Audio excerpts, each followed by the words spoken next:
देखिए, आज के वीडियो में बात करते हैं सेल की। और सेल जो टॉपिक है ये समझने के लिए बहुत इम्पोर्टेंट इसलिए और हो जाता है कि आप जो भी प्रैक्टिकल करोगे इलेक्ट्रिसिटी का, उसमें आपको सेल लगाना पड़ेगा। भाई विद्युत धारा प्रवाहित करनी है अगर आपको, तो उसमें आपको सेल लगाना पड़ेगा। इसका मतलब डेफिनेटली जो वाइवा आपका होने वाला है उस प्रैक्टिकल का, उसमें सेल और सेल से संबंधित जो भी चीज़ें पूछी जा सकती हैं वो सब पूछी जाएंगी। तो आपको सेल के बारे में और सेल के बारे में जो भी पॉइंट है, जैसे विद्युत वाहक बल, टर्मिनल पोटेंशियल डिफरेंस, विभवांतर, सेल का आंतरिक प्रतिरोध, सेल के प्रकार, ठीक है ना, ये सारी चीज़ें आपको आनी चाहिए। तो इस वीडियो में आज हम इसी चीज़ को समझते हैं। साथ ही साथ एक और बात है, जिस तरह से आपने कैपेसिटेंसों का संयोजन किया, संधारित्रों को जोड़ा श्रेणी क्रम में समांतर क्रम में, फिर आपने प्रतिरोधों को जोड़ा श्रेणी क्रम में समांतर क्रम में, उसी तरह से एक टॉपिक सेलों का कॉम्बिनेशन भी है। और सेलों का जो कॉम्बिनेशन है वो 3 तरीके का होता है, श्रेणी क्रम में, समांतर क्रम में और मिक्स ग्रुपिंग। मिक्स ग्रुपिंग का मतलब है श्रेणी और समांतर दोनों को मिलाकर। और इसमें एक टॉपिक बहुत इंपॉर्टेंट है, वैसे जितने भी टॉपिक सेल के होंगे वो केवल आपको न्यूमेरिकल में हेल्प करेंगे। केवल और केवल एक टॉपिक थ्योरी का है जो आपसे थ्योरी में पूछे जाने की पॉसिबिलिटी बनेगी, और वो होता है 2 सेलों को समांतर क्रम में जोड़ने के बाद उसका जो तुल्य विद्युत वाहक बल होगा उसके लिए फॉर्मूला ड्राइव करना। मैं बता दूंगा उसको जैसे आगे आएगा, लेकिन बहुत इंपॉर्टेंट टॉपिक है। अक्सर एक आध साल छोड़ करके वो क्वेश्चन जो है पूछ लिया जाता है एग्जाम में, ठीक है। तो फिलहाल बात करते हैं हम सेल की कि भाई सेल होता क्या है। आप लोगों ने सेल देखे हैं, आपने घड़ी में सेल को देखा, टॉर्च में सेल को देखा, रेडियो किसी ने चलाया हो तो उसमें सेल डालते हैं, गीजर, आजकल गैस गीजर आते हैं तो उसमें सेल डाले जाते हैं, ठीक है ना। तो वही केवल सेल नहीं है। सेल का मतलब है आप एक ऐसी युक्ति की बात कर रहे हो जो रासायनिक ऊर्जा को विद्युत ऊर्जा में कन्वर्ट करे। यानी सेल के अंदर क्या भरा हुआ है? केमिकल। वो केमिकल किसी भी फॉर्मेट में हो सकता है, वो लिक्विड हो सकता है और वो ड्राई हो सकता है। आपने देखा होगा कभी जब सेल खराब हो जाता है, जब हम उसको तोड़ देते हैं तो उसमें से बुरादा जैसा निकलता है, तो वो एक तरह से ड्राई टाइप में है, तो ड्राई सेल हो गया। एक सेल ऐसे भी होते हैं, आपने देखा होगा आजकल छोटे मोटे बैटरी टाइप की या सेल मिलते हैं बाजार में, उनके अंदर लिक्विड दिखता है, ट्रांसपेरेंट होते हैं तो लिक्विड दिखता है आपको, ठीक है ना। तो जो लिक्विड भरा हुआ है वो भी केमिकल है, डाई फॉर्मेट में है वो भी केमिकल है। तो सेल के अंदर केमिकल भरा हुआ है, इसका मतलब उसके अंदर है रासायनिक ऊर्जा। और सेल एक ऐसी युक्ति है जो उसको विद्युत ऊर्जा में कन्वर्ट करती है। तो सबसे पहले तो हमें सेल के बारे में यही पता होना चाहिए कि भाई वो रासायनिक ऊर्जा को, सेल जो है वो रासायनिक ऊर्जा को कन्वर्ट कर रहा है विद्युत ऊर्जा में। इसके बाद हमें सेल क्या है, कैसे बनता है, उसको समझना होगा। तो सेल के लिए मान लीजिए एक बर्तन है, ये कोई बर्तन हो गया, और इस बर्तन के अंदर एक केमिकल भरा हुआ है। मान लीजिए हम उसको लिक्विड फॉर्मेट में दिखा रहे हैं कि भाई एक लिक्विड भरा हुआ है इसके अंदर। अब वो लिक्विड क्या हो सकता है? देखिए, सेल के अंदर जो भी भरा जाता है वो ऐसा होना चाहिए कि उसके अंदर आयंस बन जाए, पॉजिटिव आयन और नेगेटिव आयन। मान लीजिए आपने पानी भर दिया पहले। नॉर्मल क्या होता है, पानी, अगर पानी डिस्टिल वाटर है, आसुत जल है, तो उसमें विद्युत धारा प्रवाहित नहीं होती, क्योंकि उसके अंदर जो TDS बोलते हैं, टोटल डिजॉल्व जो भी एलिमेंट्स होते हैं वो न के समान होते नहीं हैं। लेकिन फिर भी अगर पानी आपका नॉर्मल है तो उसमें कुछ न कुछ चीज़ें जो घुली हुई हैं वो आयन का काम कर सकती हैं, लेकिन वो इतनी ज़्यादा नहीं कर सकती कि विद्युत धारा एक अच्छी सी प्रवाहित कर सके। इसके लिए हम उसके अंदर कोई ऐसा केमिकल मिला देते हैं जो पानी में घुल करके आयनों में डिसॉल्व हो जाए।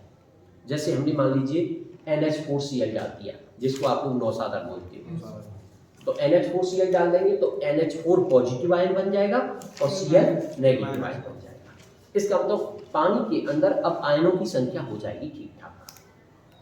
आपको जब मैंने शुरुआत की थी इलेक्ट्रिसिटी की, विद्युत धारा की, तो वहां मैंने बताया था आपको कि जो सॉलिड होते हैं, सॉलिडों के अंदर, खासकर चालकों की बात मैं कर रहा हूं, तो चालकों के अंदर जो विद्युत धारा का प्रवाह होता है वो फ्री इलेक्ट्रॉनों की वजह से होता था।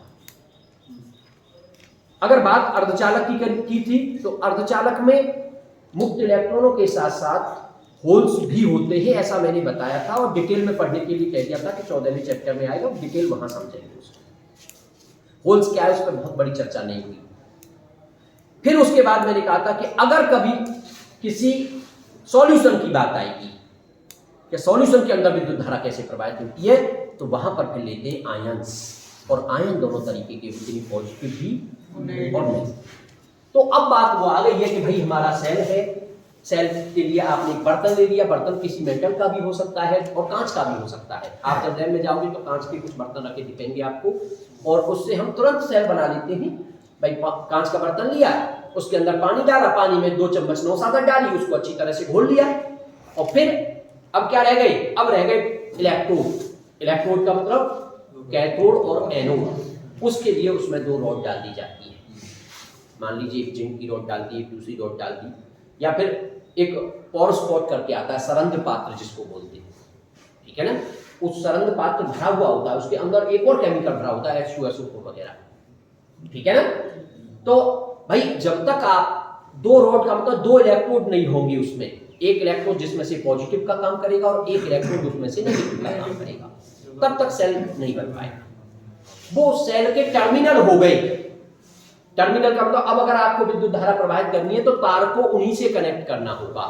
तो अब हम इसमें 2 इलेक्ट्रोड लगा देते हैं। ये इलेक्ट्रोड केवल डंडी जैसे भी हो सकते हैं या फिर ऐसे प्लेट टाइप में भी दिखा सकते हो, अंदर उसके प्लेट जैसे बने हुए ऐसे करके भी दिखा सकते हो। मान लो एक को आप कह रहे हैं कैथोड और दूसरे को कह रहे हैं एनोड, एक पॉजिटिव और एक नेगेटिव। तो ये बन गया आपका सेल। सेल के अंदर जो घोल भर, उसको कहते हैं विद्युत अपघट्य, इलेक्ट्रोलाइट। ये दोनों हो गए इलेक्ट्रोड, जिसमें से मान लीजिए एक को कह रहे हो एनोड और एक को कह रहे हो कैथोड। ये आपका सेल बन गया। अब जैसे ही आपको क्या करना है, विद्युत धारा प्रवाहित करनी है। आप एक, मान लो आप एक बल्ब को जलाना चाहते हैं, तो बल्ब हम जलाना चाहते हैं, बल्ब हमारे पास ये आ गया, मान लो ये बल्ब है। अब इस बल्ब का एक तार यहां लगा देंगे और दूसरा तार यहां लगा देंगे, बल्ब जलने लग जाएगा। यानी इस कंडीशन में आप सेल से क्या लेने लग गए, विद्युत धारा प्रवाहित करने लग गए, ठीक है। अब क्या बात आती है भाई, सेल होते हैं 2 तरीके के। एक सेल होते हैं जिनको कहते हैं प्राथमिक सेल, और दूसरे होते हैं द्वितीयक।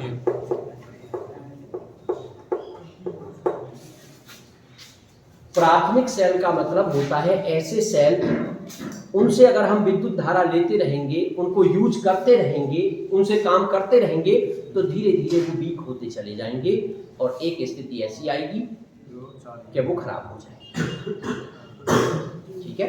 और खराब हो जाएंगे तो भाई तुम्हें फेंकना पड़ेगा उसको सही, यानी आप उसको रीयूज नहीं कर सकते, दोबारा उसको उपयोग में नहीं ले सकते। आपने देखा होगा जब आप मार्केट से सेल लाते हो, आपके घर में दीवार घड़ी है, दीवार घड़ी के लिए पेंसिल टाइप का सेल आता है, या आपका रिमोट है, रिमोट के लिए पेंसिल टाइप का सेल आता है।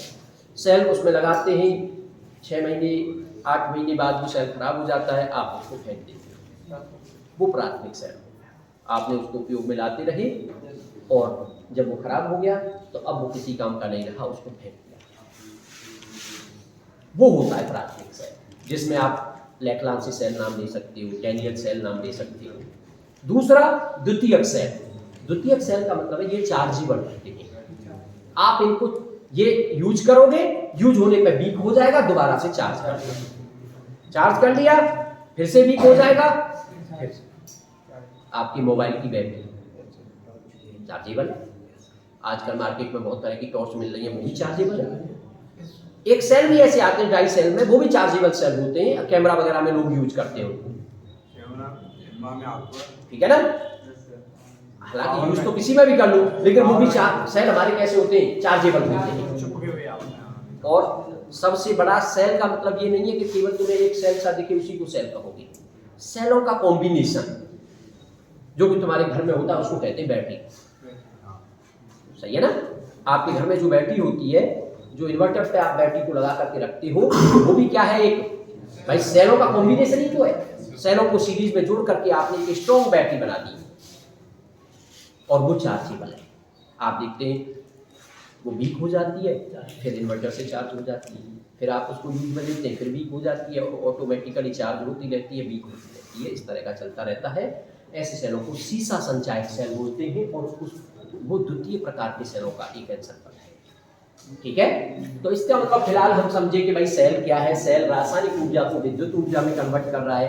होता क्या है, एक बर्तन होता है, बर्तन में एक सॉल्यूशन भरा हुआ है, सॉल्यूशन के अंदर कुछ न कुछ इस तरह की चीज मिली हुई है, इस तरह का केमिकल मिला हुआ है जिसमें पॉजिटिव और नेगेटिव आयन हो, ठीक है ना।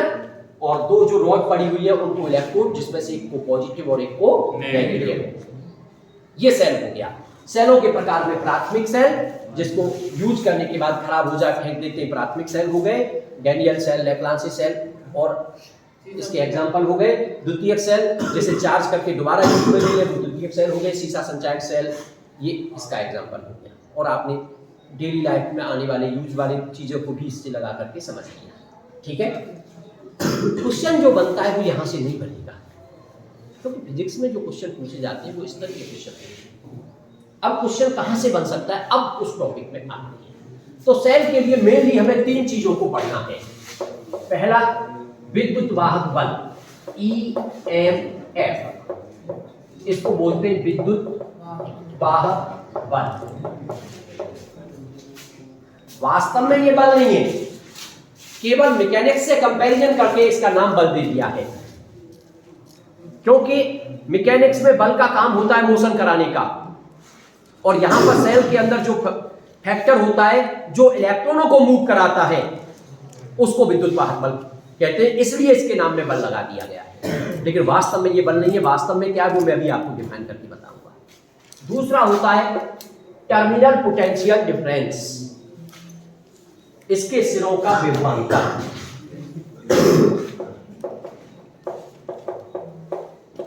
और तीसरा होता है internal resistance of the cell, cell का आंतरिक प्रतिरोध।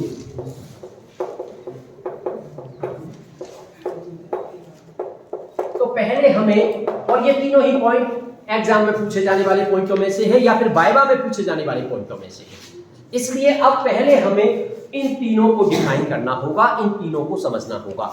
और इनको समझने के लिए एक बार दोबारा से मैं थोड़ा सा ध्यान दिलवाता हूं आपको। देखिए, सेल का जो सिंबल होता है, सेल आपने बना दिया कि ठीक है भाई एक बर्तन हो गया, इसके अंदर लिक्विड भर दिया, दो इलेक्ट्रोड ये ब्रेक टाइप की लगा दी आपने, ये प्लस हो गया, ये माइनस हो गया। लेकिन सेल का जो सिंबल होता है वो इस तरह से होता है। जब भी आप सर्किट में यूज करोगे सेल को, तो आप इस तरह से यूज करोगे, बड़े वाले पे पॉजिटिव और छोटे वाले पे नेगेटिव। ये सेल का प्रतीक हो गया, एक सिंबल हो गया। अब हम बात कर रहे हैं EMF ऑफ ए सेल।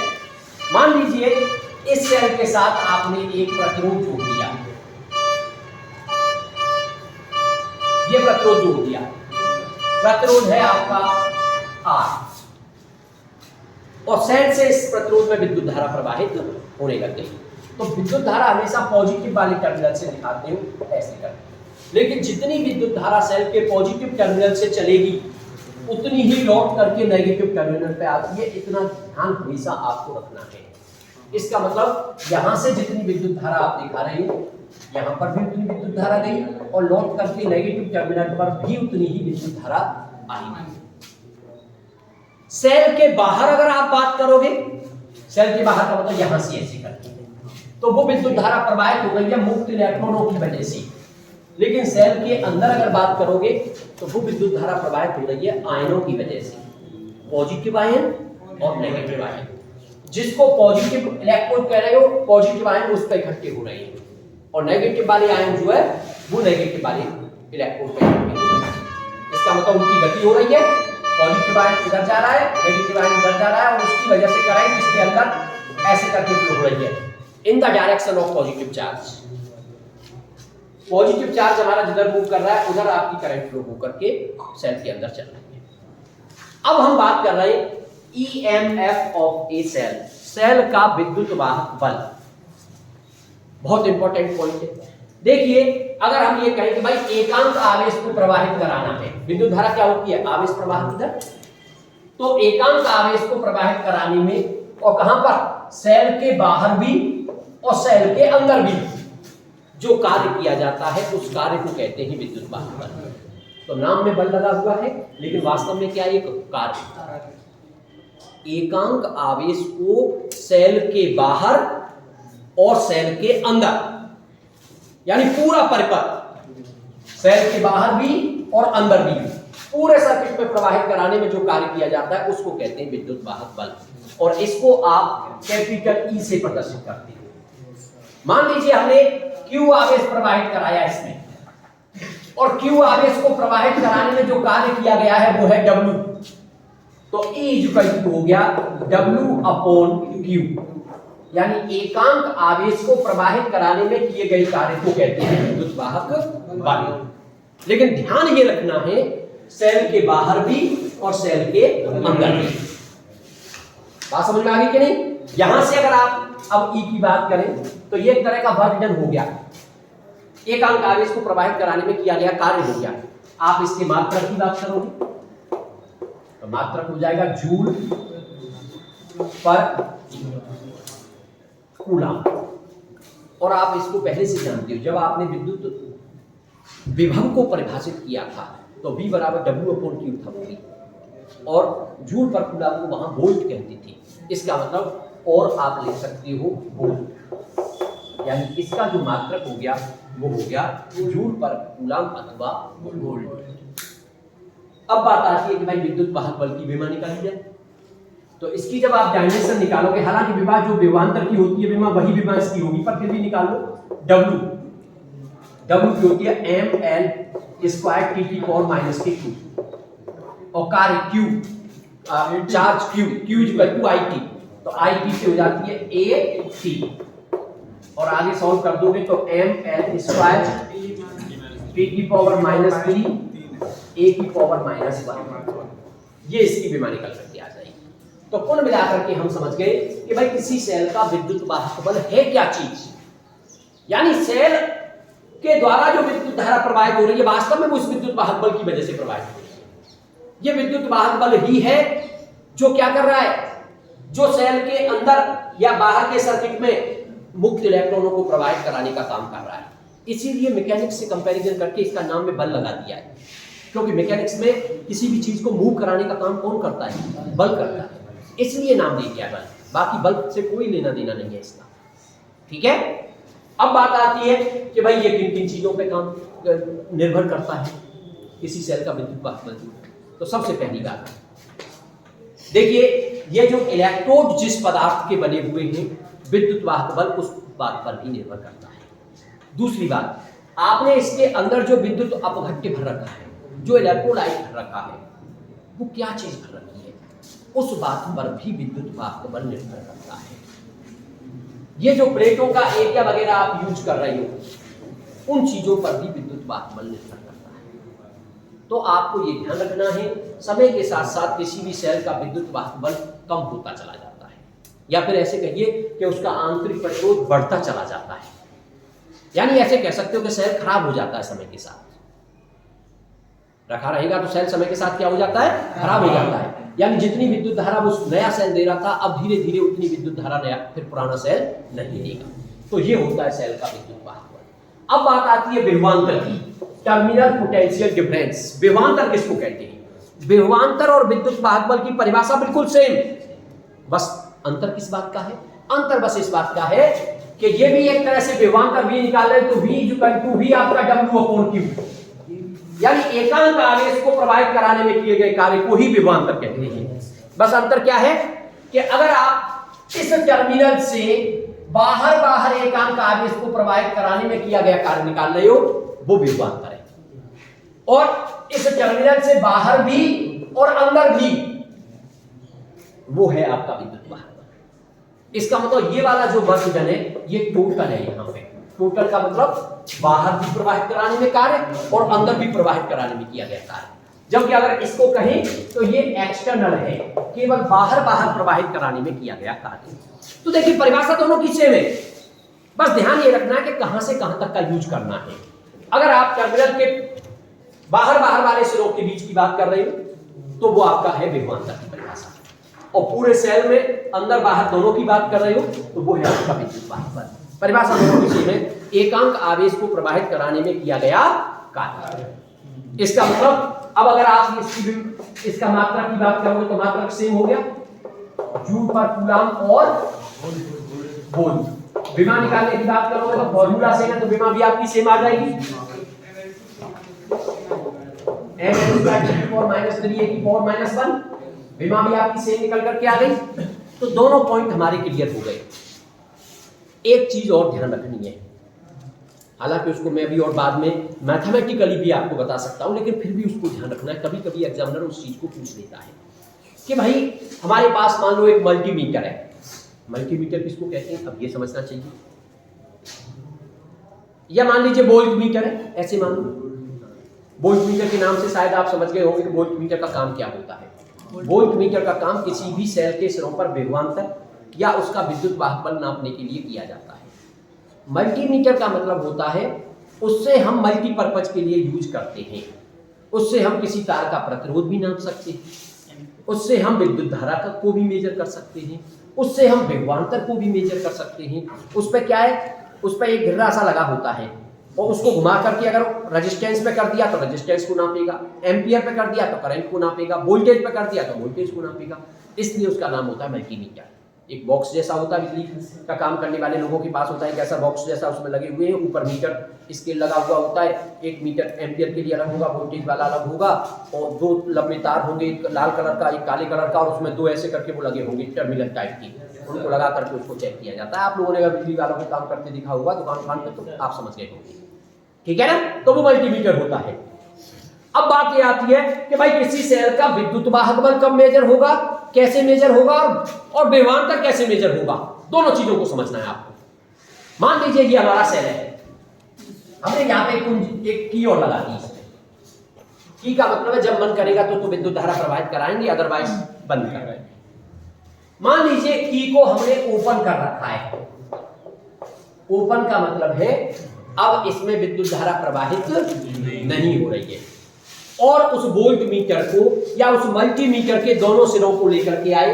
लाल वाले का मतलब पॉजिटिव और ब्लैक वाले का मतलब नेगेटिव, और ला करके यहां पे टच कर दिया। कब टच कर रहे हो, जब आप इससे कोई विद्युत धारा नहीं ले रहे हो, आपने टच किया, उसमें जो रीडिंग आ रही है वो आपका विद्युत वाहक बल है। उसमें जो रीडिंग आ रही है वो आपका विद्युत वाहक बल है। लेकिन आपने क्या किया, अब की को ये वाली की क्लोज कर दी, बंद कर दी। बंद करने का मतलब इसमें विद्युत धारा प्रवाहित, और फिर से उन्हीं टर्मिनल को लाकर के फिर से यही रख दिया। अब जो रीडिंग आ रही है वो आपका टर्मिनल पोटेंशियल डिफरेंस है, वो आपका विभवांतर है। तो कुल मिलाकर की बात ये है, जब आप सेल से धारा ले रहे होते हैं, सेल से अगर आप धारा ले रहे होते हैं और उसका विभवांतर नापोगे उसके सिरों का, तो वास्तव में विभवांतर ही होगा। लेकिन अगर आप सेल से विद्युत धारा नहीं ले रहे होते हैं और उस समय उसके टर्मिनल पोटेंशियल डिफरेंस को मेजर करोगे, उसके विभवांतर को मेजर करोगे, तो वो आपका विद्युत वाहक बल होगा। ये बहुत इंपॉर्टेंट पॉइंट है और ये आपको आने चाहिए।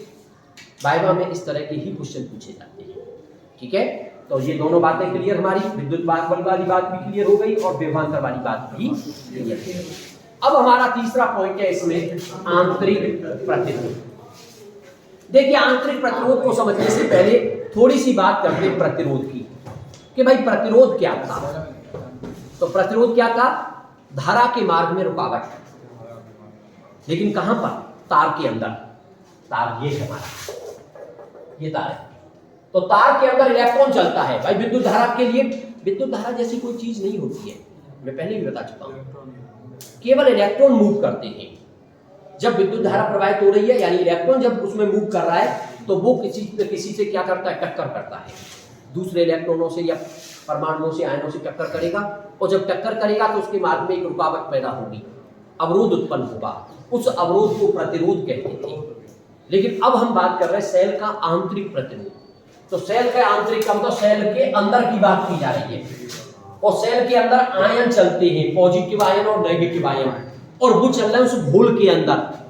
अब वो घोल कोई खोखला थोड़ी है, इसका मतलब जब आयन चलेंगे तो वो दूसरे आयनों से टकराएंगे, या फिर जो घोल भरा हुआ उसके परमाणुओं से टकराएंगे। इसका मतलब उनके मार्ग में भी एक अवरोध उत्पन्न होगा। तो आप सिंपल सी बात कह सकते हो कि सेल के अंदर आयनों के मार्ग में जो अवरोध उत्पन्न होता है, या सेल के अंदर विद्युत धारा के मार्ग में जो अवरोध उत्पन्न होता है, बात तो एक ही हो गई भाई। आयनों की वजह से ही तो आवेश प्रवाहित हो रहा है सेल के अंदर, जबकि बाहर के तारों में इलेक्ट्रॉनों की वजह से प्रवाहित हो रहा है। तो सेल के अंदर धारा के मार्ग में जो अवरोध होता है उसको आंतरिक प्रतिरोध कहते हैं। और क्लियर करना चाहते हो तो सेल के अंदर आयनों के मार्ग में जो अवरोध उत्पन्न होता है उसको सेल का आंतरिक प्रतिरोध कहते हैं। और आप इस सेल के आंतरिक प्रतिरोध को स्मॉल आर से प्रदर्शित करते हो। लेकिन ये थोड़ा सा बड़ा टॉपिक है, इसको आपको थोड़ी और अच्छी तरह से समझना होगा। सेल का जो आंतरिक प्रतिरोध है, कई बार पूछा जाता है कि भाई ये किन किन कारकों पर निर्भर करता है। तो अब आपको इसको डिटेल में समझना होगा कि सेल का आंतरिक प्रतिरोध किन किन चीजों पर निर्भर करता है। सबसे पहला पॉइंट देखिए, ये जो प्लेट लगी हुई है इनके बीच की दूरी पर, प्लेटों के बीच की दूरी पर अगर इनके बीच की दूरी ज्यादा होगी, दूर दूर है वो प्लेट, तो आयनों को उन तक पहुंचने में टाइम लगेगा, और टाइम लगेगा तो बीच में टक्कर भी ज्यादा होगी, और टक्कर ज्यादा होगी तो प्रतिरोध ज्यादा होगा। इसका मतलब जो आंतरिक प्रतिरोध है R is proportional to D। प्लेटों के बीच की दूरी अगर ज्यादा है तो आंतरिक प्रतिरोध ज्यादा, और दूरी कम है तो आंतरिक प्रतिरोध कम। दूसरी बात, प्लेटों के डूबे हुए भाग के एरिया पर, क्योंकि जो सॉल्यूशन के अंदर डूबा हुआ है आयन वही तो पहुंच रहे हैं, हवा में थोड़ी आयन चल रहे हैं। इसका मतलब प्लेटों के डूबे हुए भाग के क्षेत्रफल पर, तो R is proportional to 1/A, लेकिन उसके रेसिप्रोकल। क्यों रेसिप्रोकल? क्योंकि क्षेत्रफल है ये, जितना ज्यादा होगा उतने ज्यादा आयन आएंगे इस पर, और आयन ज्यादा आएंगे तो विद्युत धारा ज्यादा प्रवाहित होगी, और विद्युत धारा ज्यादा होती है तो प्रतिरोध कम होता है, क्योंकि प्रतिरोध धारा के मार्ग में रुकावट है। धारा ज्यादा तो प्रतिरोध कम, और प्रतिरोध ज्यादा तो धारा कम। इसका मतलब प्लेट जितनी चौड़ी होगी ज्यादा आयन आएंगी, ज्यादा आयन आने का मतलब आवेश ज्यादा आ रहा है, और आवेश के प्रवाह की दर को विद्युत धारा कहते हैं। इसका मतलब विद्युत धारा ज्यादा है। इसका मतलब क्षेत्रफल अगर ज्यादा होगा तो फिर प्रतिरोध क्या होना चाहिए? कम होना चाहिए, इसलिए वो उसके क्या है? रेसिप्रोकल। तीसरी बात, घोल की सांद्रता पर, कंसंट्रेशन आप लोग केमिस्ट्री में पढ़ चुके होंगे, डाइल्यूट और कंसंट्रेट, सही है ना? तो घोल की सांद्रता पर भी आंतरिक प्रतिरोध निर्भर करता है। घोल के पदार्थ की प्रकृति पर, भाई आपने उसमें नमक मिलाकर के घोल बनाया है, आपने NH4Cl मिलाकर के घोल बनाया है, तो उसके नेचर पर, इसके साथ साथ जो इलेक्ट्रोड होते हैं, इलेक्ट्रोड किस पदार्थ के बने हुए हैं उस बात पर भी आंतरिक प्रतिरोध निर्भर करता है। और उसके साथ साथ एक और लास्ट पॉइंट, टाइम के साथ, समय के साथ साथ आंतरिक प्रतिरोध का मान बढ़ता चला जाता है, यानी सेल खराब होता चला जाता है। आंतरिक प्रतिरोध बढ़ने का मतलब ही तो सेल खराब हो रहा है, प्रतिरोध बढ़ रहा है इसका मतलब धारा कम, तो समय के साथ आंतरिक प्रतिरोध का मान बढ़ता चला जाता है। तो कुल मिलाकर के इस वीडियो में आज हमने सेल के प्रकार, सेल क्या है, किस तरह से धारा दे रहा है, और सेल के बारे में 3 चीज, विद्युत वाहक बल, विभवांतर और आंतरिक प्रतिरोध, उनको हमने समझ लिया।